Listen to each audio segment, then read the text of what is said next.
Et alors c'est aussi un grand outil, je pense, contre toute forme de complotisme, et notamment contre les stratégies du bouc émissaire qui font que quand vous ne comprenez pas, vous cherchez des solutions simplistes. Alors ça peut être des francs-maçons, des juifs, etc. Et là, en fait, en donnant vraiment des clés de compréhension du système tel qu'il fonctionne véritablement de l'intérieur, en montrant à quel point il alimente la corruption, donc pas du tout pour le dédouaner, mais au contraire pour l'accuser frontalement.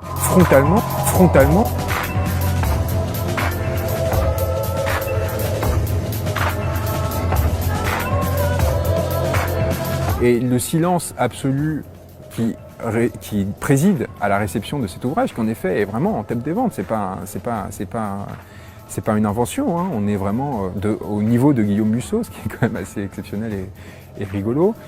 Eh bien, ce silence, il est le fruit de ce que je raconte dans cet ouvrage, tout simplement. Et c'est une magnifique mise en abîme, c'est-à-dire pas forcément un complot, pas forcément des réseaux qui s'activent pour détruire à l'avance, mais une forme de connivence qui font qu'il y a un point aveugle majeur au sein de l'espace informationnel français. C'est en effet ces liens entre puissance oligarchique, donc entre médias, fortune financière ou économique de première importance, et pouvoir politique.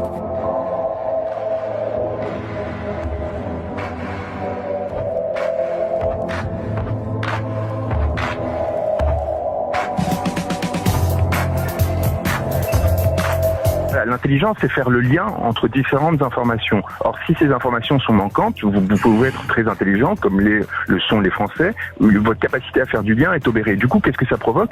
Ça provoque des théories complotistes. Parce que du coup, évidemment, on se rend bien compte qu'il manque une case quelque part au raisonnement, qu'il y a quelque chose qui est trop étrange. Ouais. Et donc les gens se précipitent vers des explications délirantes qui touchent aux juifs, aux francs-maçons, etc. Mon ouvrage, c'est au contraire essayer de montrer très factuellement, c'est une désactivation en fait de ces raisonnements complotistes en redonnant accès à ces informations qui, pour des raisons qui sont pas forcément conscientes, hein, c'est des raisons de structure, c'est-à-dire que quand vous travaillez pour un groupe qui appartient à un média ou un éditeur qui appartient à Lagardère, vous n'allez pas pouvoir parler de Lagardère. Vous voyez, en fait, c'est de la production douce.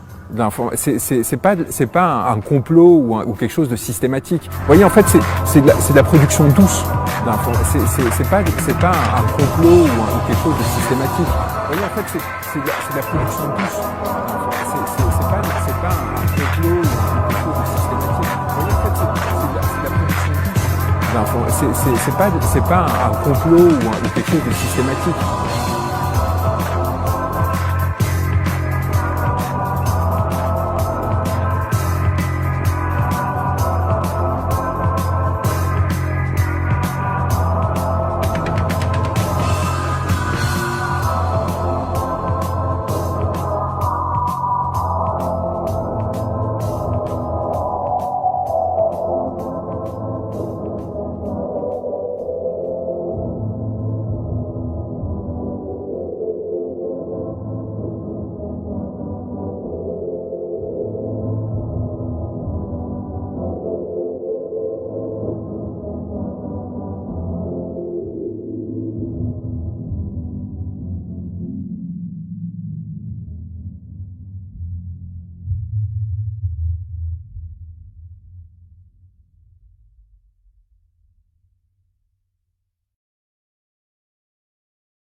C'est assez effrayant quand on